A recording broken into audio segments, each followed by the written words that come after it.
Hello everyone, today we're gonna watch creepy TikTok compilations. Are you ready? Let's get started. This is why they started putting bells on grave sites. Being buried alive is probably one of the most terrifying things that could ever happen to you, and it actually happened a lot more than you think. One of the most infamous cases was of a woman who was buried alive not once, but twice. A woman named Alice drank a drink that contained poppy seed that put her into such a sedated state that the doctors pronounced her dead and quickly buried her. But a few days after they buried her, some children were playing above her gravesite, kind of weird, but okay, and they heard groans and screams coming from inside her grave. She had been fighting and clawing and doing everything she could to try to get out of her coffin, fighting with her literal life. A day later, they finally got in and got her body out, but she was so bloody and so bruised that she seemed like she was on the brink of death and didn't seem like she was moving. So, assuming that she had been alive for the last couple of days, but now she wasn't, they put her back in the grave and put her right back down. A graveyard worker was charged with the task of watching over her grave to make sure that if any other noises occurred throughout the night, they'd be able to pull her out. But sometime he decided that he didn't want to do that and he left to go to a local pub. However, she still hadn't died. She woke up in her coffin again. She scratched, she tore, she did everything she could, going into a full-blown panic about being put back in the ground. This time, when they went under to check her coffin to make sure that she had died, they found all the fresh scratches, all the fresh wounds from her trying to escape again, but this time, she had finally died. And that's why they started putting bells on grave sites. What a creepy story we just saw. Just imagine you are dead and you woke up in the coffin and there is no way out. What are you gonna do? So that's great that they start using bells for dead people for these occasions. So that was so creepy. Let's talk about Jeff the killer. By the way, this is a creepypasta. He was a 13-year-old boy who had just moved to a new town with his mother and father. And he was already being bullied a lot in horrible ways that I can't even say on this video. One day at a party, the bullying got a little too out of hand. They disfigured him, lighting him on fire and throwing bleach on his face. He woke up in the hospital with his head wrapped in bandages. His eyelids were burnt off. When he took off the bandages, he noticed his face was all leathery and pale. He started laughing uncontrollably, and doctors just played it off as, oh, maybe it's the medicine we gave him, making him a little loopy. He started saying he loved his new face, and he eventually carved a permanent smile in his mouth, because mentally he was broken. He was no longer that nice little 13-year-old boy. That's when he decided to get revenge on the bullies, taking them out one by one.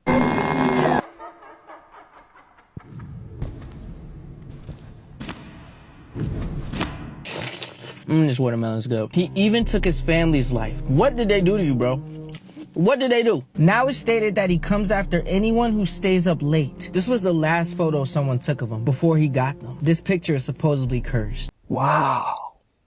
What a creepy story. Jesus Christ. I don't know really what to say. I think it's so horrible that he became like that. Okay, it's time for another creepy story time. My parents had me in their early 20s and ended up getting divorced when I was less than a year old. I often spent the night at my grandma's house on my mum's side since my mum didn't have much money at the time. I don't remember this happening, but my mother and grandmother tell me the story like it was yesterday. When I was really little, I would come out of my room and tell everyone that there was a lady that stood over my crib at night and watched me sleep. Since I was so little, everyone thought I was just making up stories and it was my imagination or I was just dreaming. This continued on for months, and one day my mum and grandma were looking through a photo book, and as they were just flipping through the pages, she lands on a photo of my dad's mum, my other grandma, and I pointed right to her and said, "That's the lady that stands over my crib at night." I had never met her and she died years before I was born. Jesus Christ, that was so scary. Just imagine you are a young girl and you saw an old lady and watched what did you do? Run or trying to connect and find the way out? That's so creepy. You won't believe what this woman did. In 1972, a woman appeared in a Los Angeles hospital wearing nothing but a white dress covered in red liquid. But this wasn't an ordinary woman. Her face almost looked like a mannequin. She did not have any eyebrows, and her face was smeared in makeup. It even gets creepier because the woman had a kitten in her mouth. She threw it on the floor and collapsed. She was then rushed into a hospital room. She was completely calm, expressionless, and motionless. However, when it was time to sedate her, she lashed out, and two nurses had to hold her down. The doctor asked her, "What are you?" She then turned to the doctor and smiled, revealing that she did not have normal human teeth. She had razor-sharp teeth. She signaled him down to her as if to whisper in his ear. She then attacked him, and while he lay on the floor suffering, she leaned over top of him and said, "I am God." She has never been seen since then. Jesus Christ.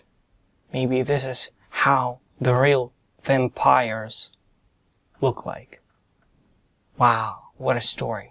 Imagine getting arrested for having a child with a dead body. Jennifer Burrows is a 26-year-old who was working at a morgue when she was arrested after a DNA test proved her child's father was a dead body she was supposed to autopsy. But it actually gets worse from here, because while Jennifer was working as an assistant pathologist at the morgue, she had relations with more than 60 bodies, belonging to men aged 17 to 71 years old. She did this for 2 years until it led to the birth of her son. Her son's father was a 57-year-old veterinarian from Texas, who passed away in a car accident in 2017. Jennifer was charged with 158 counts of indecent treatment of a corpse. Many psychologists and experts have debated why someone would do this. The reasons range from curiosity to severe mental illness. Some even believe Jennifer was suffering from psychosis. Alright, after all that, I don't really know how to end this video, so stay safe out there and follow for more.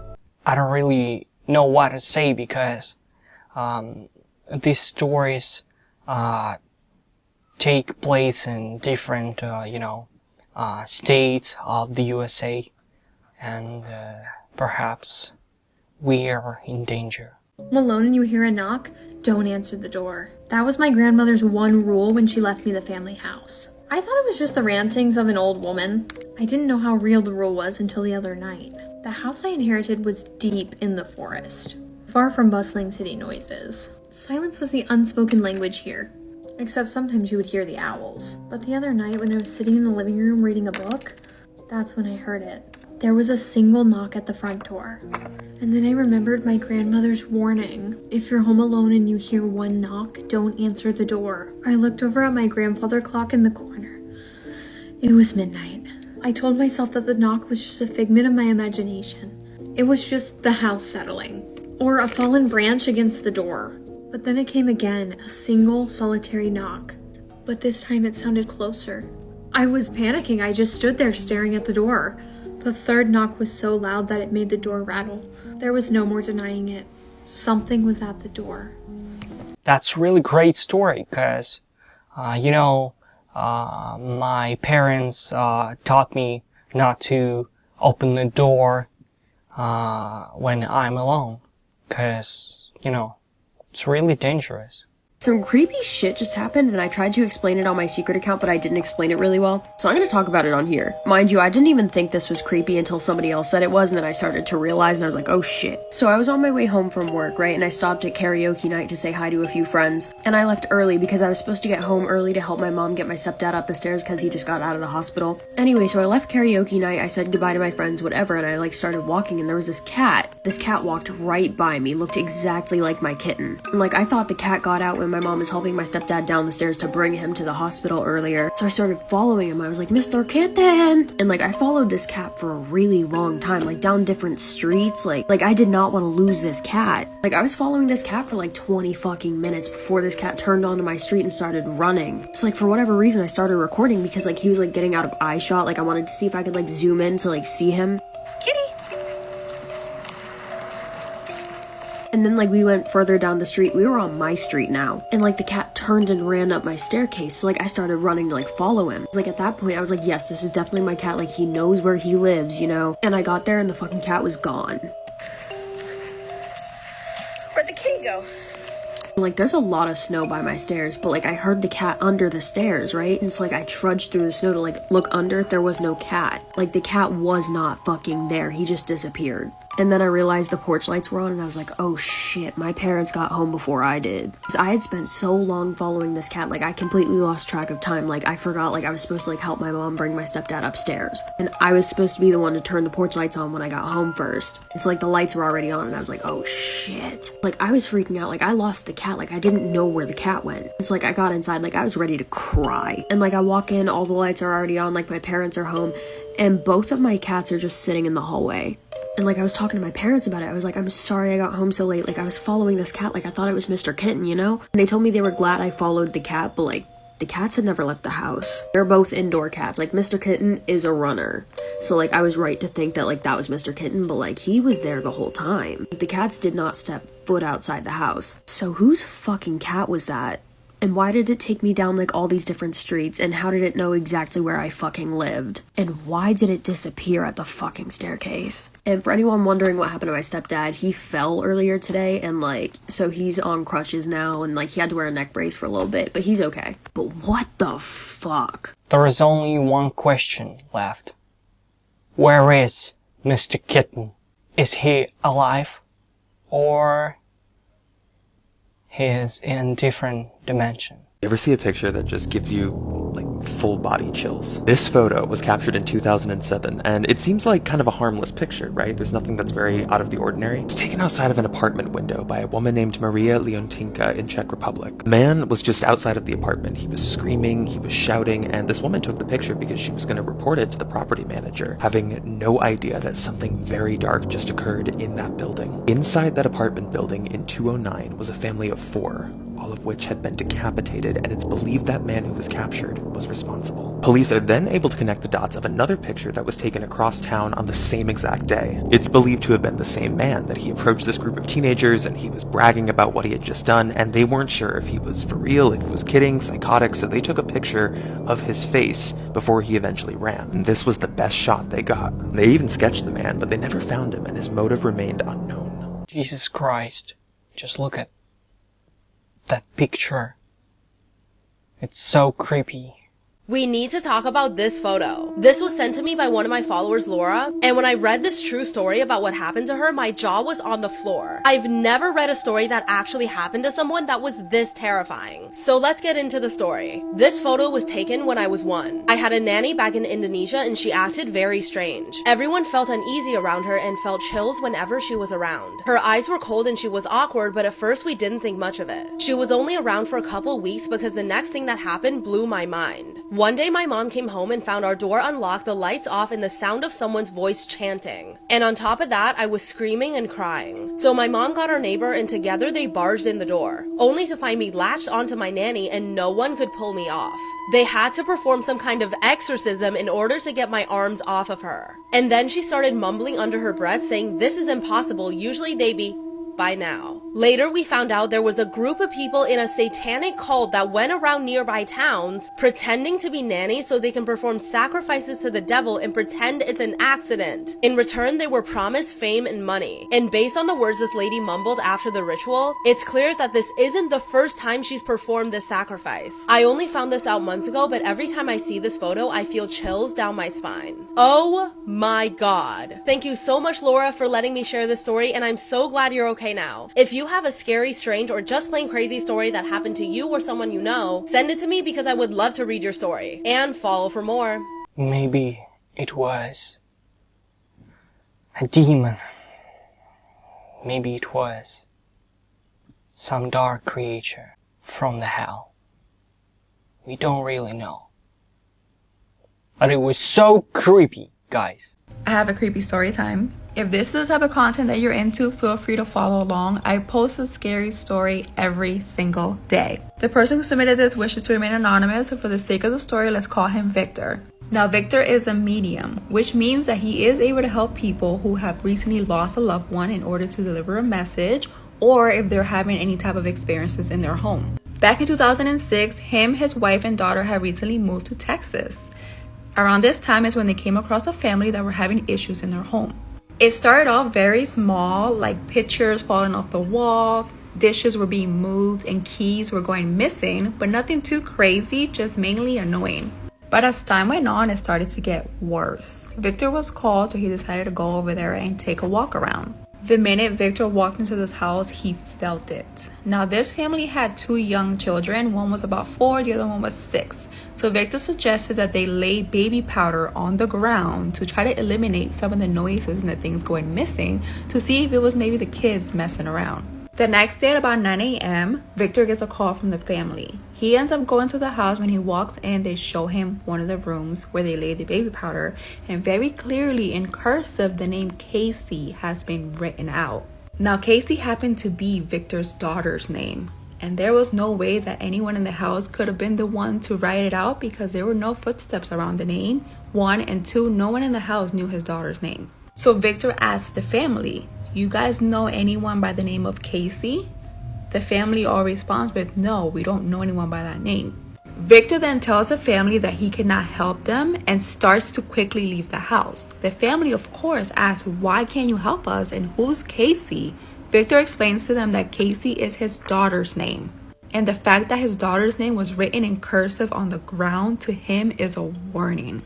Victor believed that this was a D word that was trying to come after him because he was helping the family. You know, maybe I just be starting because it was so scary to hear the story. It reminded me of The Shining, you know, The Shining. That cursive name on the walls and strange noises above and around. Wow.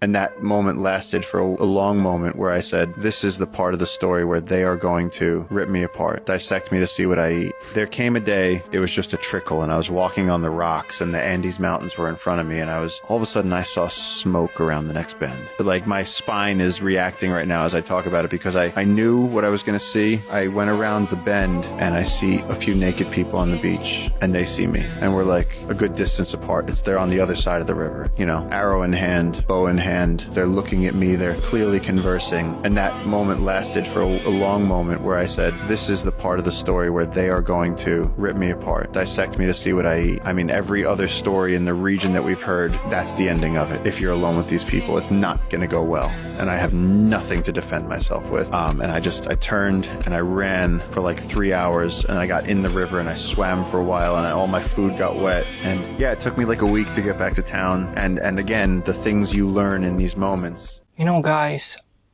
I think that we people barely have the information about the earth and about the tribes around us. And yes, some of them like eating people. So this guy is so brave. He saved his life. Clap along. Something really scary happened to me. I don't want this to happen to anybody else. I opened my Snapchat for the first time in a long time, and I saw that I had a new friend named Al. I don't know an Al. I haven't added an Al. I messaged Al and I said, "Who is this?" And he said, "Hey, it's my Al. How are you doing?" Off the bat, he has poor grammar. So I messaged him again. I say, "How did you get my Snapchat?" And he said, "I'm sorry if I made you feel uncomfortable. You added me as a friend on Snapchat." Believe me when I say I did not add Al on Snapchat. I don't know an Al. I'm literally shaking thinking about this. So I said, "No, I didn't. I didn't add you on Snapchat." And he said, "I'm sorry. I must have been mistaken. Maybe we have mutual friends." And I said, "You added me on Snapchat. You're a liar." And then he gaslights me, trying to make me think that I added him. I'm really lucky that I'm not stupid or gullible, or I could have fallen for his tricks. So I asked Al, I said, "Did you hack my Snapchat?" And he said, "No, I didn't hack your Snapchat account. If you're concerned about the security of your account, you can contact Snapchat support to report any suspicious activity." So I reported him. He's literally trying to manipulate me into trusting him. Then I go to block him, and I can't. I swear he hacked my Snapchat. Please tag Snapchat. We need to get to the bottom of this. There are only 2 options of this situation. Maybe you really added him to your account, but maybe he just, hacked your account and tried to, have fun and talk to you. What do you think, guys? Please write the comments and let me know your opinion on this issue. Do you notice something kind of off about this mannequin? For anyone who's familiar with the legend, she is known as La Pascualita. The mannequin has stood in the window of a Mexican bridal shop for more than 90 years, but when she was first placed there, patrons noticed something kind of strange. The detail work on this mannequin was unusual. She was noted with eyebrow hair, veins, and even discoloration around her mouth and ears. But that suspicion soon grew to horror as patrons started to notice that she bore a striking resemblance to the owner's deceased daughter, Pascuala. Pascuala was actually set to be married herself, but ended up dying in a tragedy before her wedding day. Shortly after her death, the mannequin appeared in the window and the legend was born that these were the preserved remains of the owner's daughter. But the most compelling evidence has always been the hands. The hands are shown with wrinkles, they have veins, they even have lifelike fingernails, which is unlike any mannequin I have ever seen. The question remains to this day, could this really be the shop owner's daughter? Jesus Christ, peoples, please stop playing with, dead culture. I mean, this mannequin is so creepy and we don't really know how it was made. So please stop. I bet you didn't know the Texas Chainsaw Massacre is based off true events. I am Bubba Sawyer, but you may know me as Leatherface. I was born into a deranged family of cannibals and sadistic killers living in a remote Texas farmhouse. My mother was a quiet woman, but my father was a monster. He was an abusive alcoholic who would beat my mother and us kids whenever he got the chance. As a child, I was always fascinated with the animals that my father would bring home to slaughter. I would watch as he killed them and I felt a strange sense of satisfaction. I didn't realize it at the time, but that was the beginning of my descent into madness. One day, my father brought home a chainsaw. It was a massive tool, and I was in awe of it. I begged my father to let me use it, and he eventually gave in. From that moment on, I was hooked. I would spend hours on end, cutting through trees, and anything else that I could find. The sound of a chainsaw was like music to my ears. It was my escape from the reality of my life. But it wasn't until my father died that I truly lost my mind. I inherited his house, and I turned it into my own personal slaughterhouse.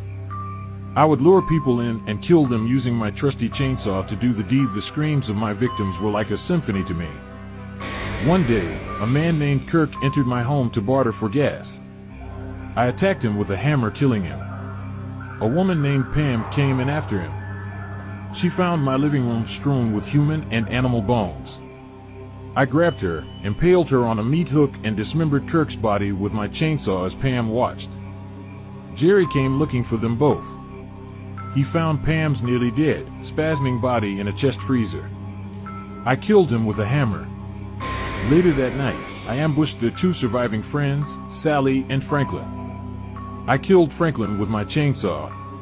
I captured Sally and brought her back to the house. We tried to include Grandpa in murdering her with a hammer, but Grandpa's grip was weak, and he kept dropping the hammer repeatedly. Sally broke free and ran onto our road in front of our house, pursued by my family. The truck driver attacks me with a large wrench, injuring me, and escaped on foot. Sally, covered in blood, flags down a passing pickup truck and climbs into the bed, narrowly escaping me. I was so angry I let her get away. My family won't be happy about this.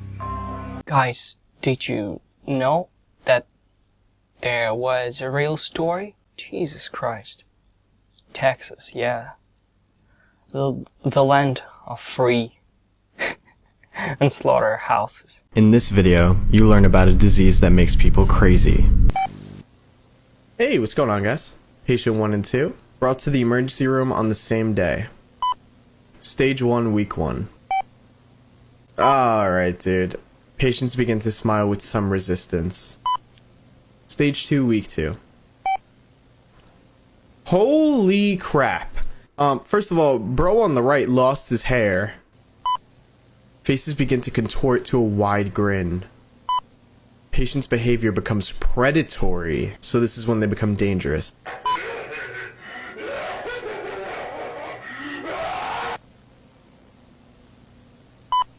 Stage 3, week 4. Okay, wow. Fungus has permanently damaged facial tissue. I was gonna say, it looks like they're just falling apart at this point, leaving a severely contorted face. Vocal cords have stopped functioning due to extreme strain. Stage 4, week 5. Jesus Christ. Is this a real disease? I don't really know. Something like that is existed. Wow. This is why you should always listen when your parents tell you to stay out of a certain room. Story time. This story was submitted by Maria. I went ahead and tagged her down below. This story took place in Jordan when Maria was a child. Her mom, her brothers, and relatives were visiting her grandparents' house. Quick little side note, Maria's grandparents' house was built over a cemetery back in the 1800s. At about 8 p.m., the adults decided to leave the house and go visit a family friend while the kids stayed behind. At first, everything was perfectly fine. The kids were playing board games, doing anything to stay occupied since the internet was down. That was until one of the older cousins had the bright idea of putting a cell phone into the second living room. This home had 2 separate living rooms. Now, this second living room was known for having a lot of paranormal activity, so it was forbidden for the children to enter that room. Their plan was to set the phone in the room, leaving it recording a video to see what they could see. This is when things took a really wrong turn. About 6 minutes after they placed the phone in the room, they started to hear knocking and what sounded like groaning noises. One of the older kids told the younger kids to run into the kitchen and to start to pray the Quran. They played the TV on loud and started to repeat verses from the Quran over and over again, when out of nowhere the TV completely shuts off and they hear a loud gasp. At this point, Maria loses it. Mind you, she's 9 years old and she starts to do what she knows best, and that is to cry. Maria then convinces the rest of the kids to go into her grandmother's room and hide in there. So all of the kids agree and they run. They shut the door and they sit in there and pray. About 15 minutes later, they start to hear loud thuds and footsteps coming from the hallway. This went on for what felt like forever. At about 3 a.m., the adults made it home. When they got home, they started to question the kids as to why all of the lights in the house were completely off. And why was the bathroom door wide open? The kids were completely confused because no one had turned off any of the lights and no one had touched the bathroom door. Now that the adults were home, the kids felt brave enough to go into that second living room and grab the phone to see what they recorded. When they decide to watch the video, they speed it up and they can clearly see a man slowly making his way towards the phone, and then a woman coming out of the corner looking completely beaten up, groaning in pain and walking towards the phone as well. They realized that this was the groaning sound that they were hearing, and then the man walking like slowly like that was the thud that they also kept hearing. When they showed the video to the adults, they were completely terrified. It has now been 7 years since this took place, and no one till this day will dare speak of that day. You know, so that's why I don't live in a house like that near the cemetery. If you see a man or a thing acting this way, run and don't look back, even if it's your father.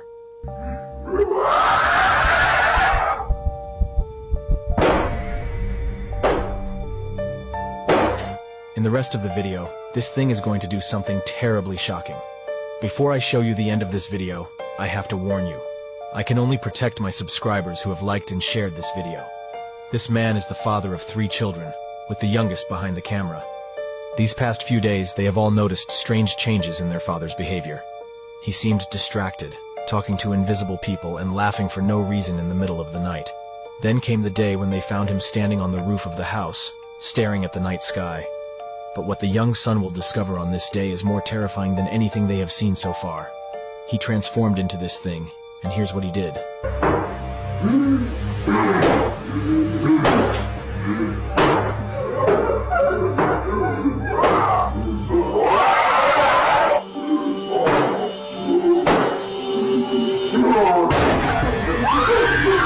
Oh my god, that was so creepy. This is why you should never use Snapchat. This story took place in 2015 when a young boy and girl were Snapchatting each other late at night. The boy and girl were just sending Snapchats back to each other, making goofy faces and just having a normal conversation. After a while of them sending Snapchats back and forth to each other, the boy realized there was a silhouette in the young girl's window. The young boy then asked the girl, "Hey, I didn't know you had a brother. Does he go to our school?" She replied to the boy saying, "No, I'm actually a single child. Why do you ask?" The boy still saw the outline of the man and told the girl, "Look behind you now. I think somebody's watching you."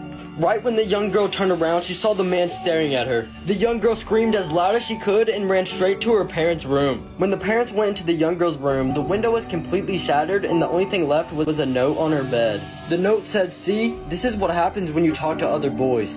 The man who did this tragedy was never to be found again. What a strange reaction of the girl.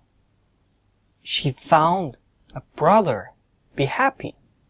Now you're not a only child in the family. Wow. This is reason number 1 as to why you should always be very careful when inviting anyone into your home, even family. So for those of you guys who follow me on here, you already know that my father and I don't have the best relationship. Recently, I found out that he had a baby, so I reached out. We ended up reuniting. I met the baby and decided to invite them over to my house for dinner. Mind you, my home is extremely protected. So if anybody comes in with any type of negativity around them, they're not going to feel well. So he comes over. The minute he walks in, he starts to become ill. He said he felt like he was going to faint, that he didn't know what was going on. They ended up cutting their visit short and practically rushed out of the door. I didn't think much of it and just decided to go on with my day. The next day, which was on Sunday, I woke up in the worst possible mood. I couldn't understand why I was in such a bad mood. I had absolutely no reason to feel so angry, but something was just really bothering me. I decided to take the kids to go watch the new Spider-Man to kind of get my mind off of it. Once I left the house, I realized that I no longer felt like that anger. Like, it was gone and I felt fine. But the minute we went back home, I started to feel angry again. Decided to ignore it. I don't know why I keep ignoring things. Decided to ignore it, went about my day. That Monday I wake up, when I go downstairs, I notice that the house is dark. Like, there's this darkness around the house. My house is extremely light. My shades are always open. I don't like darkness. But again, busy with work, I kind of just get ready and go about my day. When I get home later on that day, the house has this weird, like, rotting smell. My kids can't smell it, but I can smell it and it's bothering me. So I go around cleaning the house. I'm like bleaching, I'm scrubbing, I'm mopping. I'm like, where's that smell coming from? I even like deep clean the trash can, like in the inside, thinking maybe something spilled in there. I couldn't get the smell from like out of my nose. That night I go to bed and I end up waking up at exactly 3 a.m. So I'm like, fun, this is fun. I'm like getting chills even thinking about it.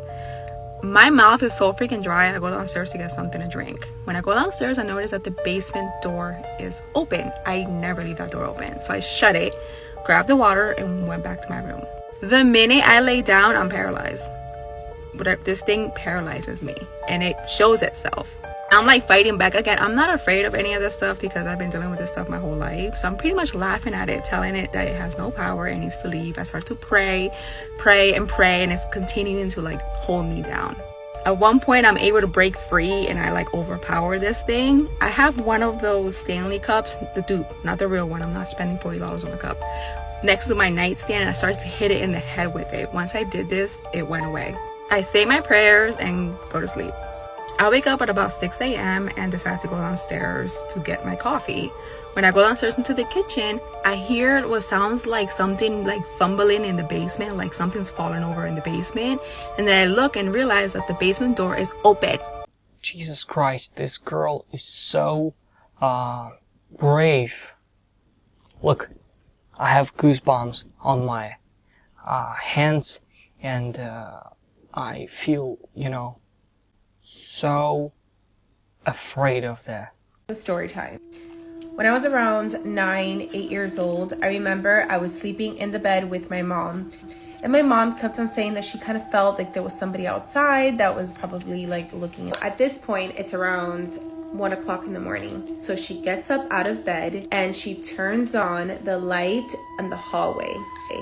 Comes back to our bedroom window, looks outside. There is a man literally standing outside of the window looking inside. What? I know this is kind of weird, but today something similar happened to us here. So I'm in the bathroom and the girls are like, oh, let's walk the dog because we were about to go out. So I was like, sure, go outside, walk the dog. And my older one is like, Mom, mad sus, but there's a car that like keeps on passing by, like a blue car. And little one at this point is like, oh, I'm gonna go check it out because she's sass and all. The car keeps on passing by more than once. I think it was like 3 times. They come to the window and they start looking outside the window and the car passed by yet another 2 or 3 times. When I finally come outside, I go outside and the car is nowhere to be found. Car never passed by again. So when we finally get ready that we're like heading out, there is a blue balloon randomly right in front of our door. And it's maybe nothing, but I can't help but think about the case of the balloon man on Tumblr. And if you've ever read the story, let me... You know, there is something weird is happening around us. And we see the things we don't even expect. So I really scared. I'm really scared of this story. Have you ever heard the urban legend of Teke Teke? No, I don't think so. It's one from Japan, and it's this story of this girl who was an officer in the army, but she was assaulted by some soldiers, and either she threw herself or she got thrown onto a railroad track and got run over by the train. Oh my gosh, bro. It cut her in half, and now she wanders the streets of Japan, just her top half. And the reason her name is Teke Teke is because that's the sound her nails make against the ground as she... Bro, I have chills and right now. Comes at you. And if you ever see her and you make eye contact with her, she's gonna come after you. If you manage to get away, you have 3 days before she comes and finds you. Ugh, I don't like this one. It's especially bad if you're there and you're wearing red while crossing a railroad track, because she hates the color red because it reminds her of her blood when she was murdered. That's so sad. And just a little bit of extra spice for your life. Just so all you know, there's a part of this legend that says, once you hear this... I'm sorry, but we just heard this story. So, goodbye, guys. We need to talk about what happened to Sally Stitch. Sally was a girl from a small village in the middle of the mountains. People described her as shy and awkward, and there was one group of kids who would always bully her. One day as Sally was walking home, the bullies found her and started throwing rocks at her. But then Sally did something that shocked them. She pointed at one of the bullies and said, "You will die in 3 days." At first they thought this must be a joke, but 3 days later that boy started unexpectedly throwing up blood. The doctors couldn't find out what caused it, and he passed away exactly when Sally predicted. Soon everyone knew about Sally's ability and it really scared them. So a group of villagers lured Sally into an abandoned mine. And once no one could see her or hear her scream, they tied her to a chair and took out a sewing needle. They stitched Sally's lips together so she could never foretell another death. Then they left her in the mine and sealed the door closed. It's said that since Sally passed away alone in the dark and unable to scream, she now haunts anyone who knows what really happened to her. And once you hear her story, you have to pass it on to someone else, or she'll appear by your bed with a needle to make sure you never speak again. So send the story to someone else and follow for more. So that's why I treat nicely to every person on earth, because, you know, if I bully someone, maybe she's gonna, you know, die and come to me next time. That's so scary. Did you know The Hills Have Eyes was based on a real family? This is a warning. History was a very dark place, and if you've got a squeamish stomach or you just can't handle that kind of stuff, then I would recommend you probably just keep scrolling. Sawney Bean was a man who lived in the late 15th century and was a tanner by trade. He later moved to Ayrshire, Scotland, I really hope I'm saying that right, once he married his wife. Now for some weird reason, him and his wife decided that they were going to make their new home inside a cave. This cave had tunnels leading out of it that actually stretched to a mile long. For a while, they didn't make very much money, so her husband actually started robbing people that would come by the trail near their cave. At first, that seems pretty simple enough. There were lots of villages that were close by and roads that actually frequently connected the villages, so there were people that passed by a lot. But this actually ended up getting him a little worried, and he thought that if he wasn't more careful, people would start to be able to trace the crime back to him. So, how does he solve this problem? Well, he starts to murder them. But then there came the problem of what to do with the bodies. So he has another brilliantly twisted idea and decides, well, why not just eat them? So he and his wife started to eat all of these people that he would end up robbing. And as time passed, they ended up actually having children of their own. In total, they had 14 children, and they raised these children on the same diet that they had. If that wasn't disturbing enough, as their children started to grow older, they started to mate with each other. This went on for 2 decades. The missing persons case that resulted from this literally is the longest list of missing person cases that the authorities have ever had. Massive search parties were going off for the people that had been going missing, but nobody seemed to make it to this cave. Until one day this family made a grave mistake. The Bean family, which now consisted of multiple generations, decided to attack this couple, and by the time they got to the husband, a bunch of people were actually returning back from the village fair, and for the first time ever, they were actually outnumbered. When this case went to authorities, it actually was so severe that King James I himself came down to this area and actually brought a small army of 400 men. And with that started the largest manhunt that Scotland has ever seen. But at first, they still couldn't find them until finally some tracker dogs tracked down their scent at the entrance to their family cave. King James's small army fought the family, and there were actually now 48 of them. Their crimes were so horrible that the king himself sentenced them to death. In the span of 25 years, the Bean family killed 1,000 people. This has honestly got to be one of the craziest stories that I think I've ever fell upon. I bet the next time you watch that movie, you're gonna have a whole different feeling. Oh my gosh. Jeez.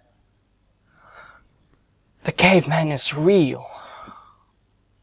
When I watched this movie, I did not expect that this story was true. Oh. This is why you have to be careful who you let into your Halloween parties.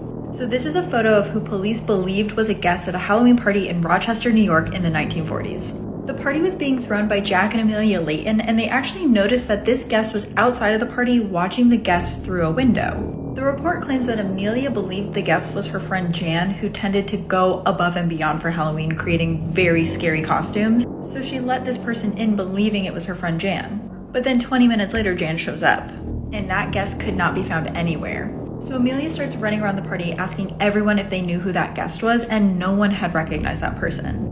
So she goes into her daughter's room, who was playing while the party was happening. And the police report states that the only thing there left of Amelia's daughter was a bloody shoe. 4 other reports of this guest being at parties that night were called into police, and all of them resulted in missing children's cases. The identity of this person has never been found, and none of the kids have been found either. Just look at her mask. Oh. That was so creepy. This is the truth behind the Tooth Fairy. Now everyone knows who the Tooth Fairy is. Once you lose a tooth, you put it under your pillow and she comes in the middle of the night to take it and give you money. But what if I told you the Tooth Fairy is much more scarier than that? And that the Tooth Fairy has a much darker backstory. The story goes that a kid lost 2 of their teeth in the same day and proceeded to tell her parents that she lost both of her teeth. Now this was the first time she ever lost any teeth, so her parents told her what to do with them and put them under her pillow for money. So she proceeded to do that, and a couple hours later she was getting ready for bed. Her parents tucked her in and she was about to fall asleep, but that's when she sees her door creak open. It's super dark in her room so she can't see anything, but she squints her eyes to look at the doorway and sees something standing there. But then her door proceeds to fully open and you won't believe what was at the door. Hit the plus button for a part 2. You know, I learned from the supernatural that Tooth Fairy is not a good, creature in the world. So that's why I just throw away my, teeth. So I have a scary story time that I highly don't recommend for you to play out in the open. Put your AirPods in, put your headphones, whatever you have to do. Just don't have this playing because it is very dark and you may call upon something you may not want in your space. The person who submitted this wishes to remain anonymous. For the sake of the story, we're going to call her Nelly. So this story took place about 2 years ago, right at the peak of pandemic time. Right around that time, Nellie and her son would wake up with scratches all over them. The scratches would always come in threes. They would also hear knocking at night that also came in threes. You guys all know what the 3 means. The Father, the Son, and the Holy Spirit. This is the D word mocking the Trinity. They then start hearing voices and footsteps coming from upstairs while they were downstairs home alone.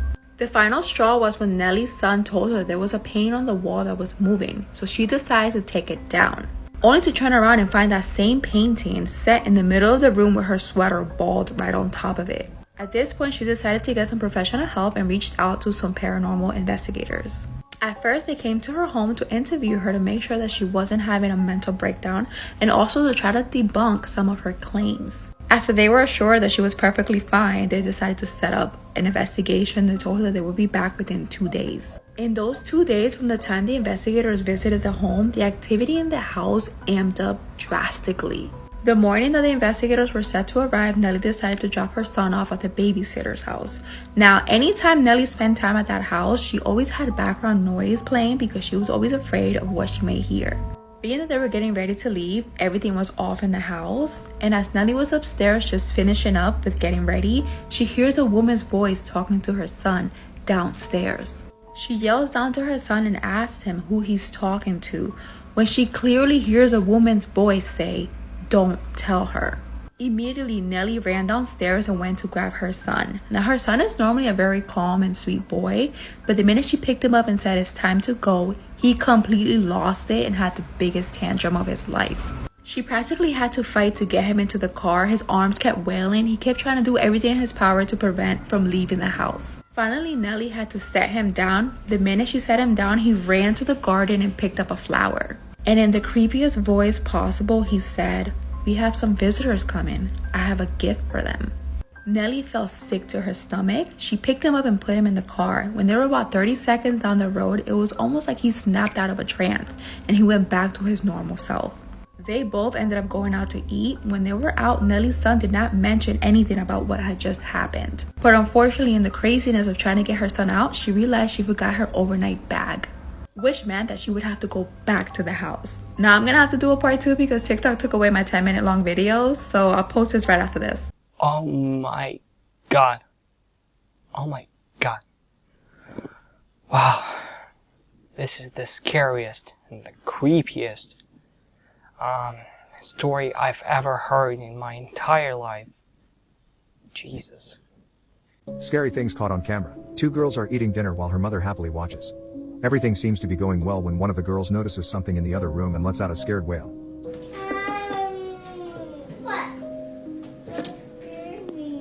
What? No one else sees anything, so they continue eating. Her sister tries to calm her down, but she sees something again and starts to cry out of fear. She then stands up, not being able to be near whatever it is that she sees, and runs to her mom for protection. Her sister is laughing hysterically at all this, but then she turns around and sees it for herself. Look at me. What's the matter?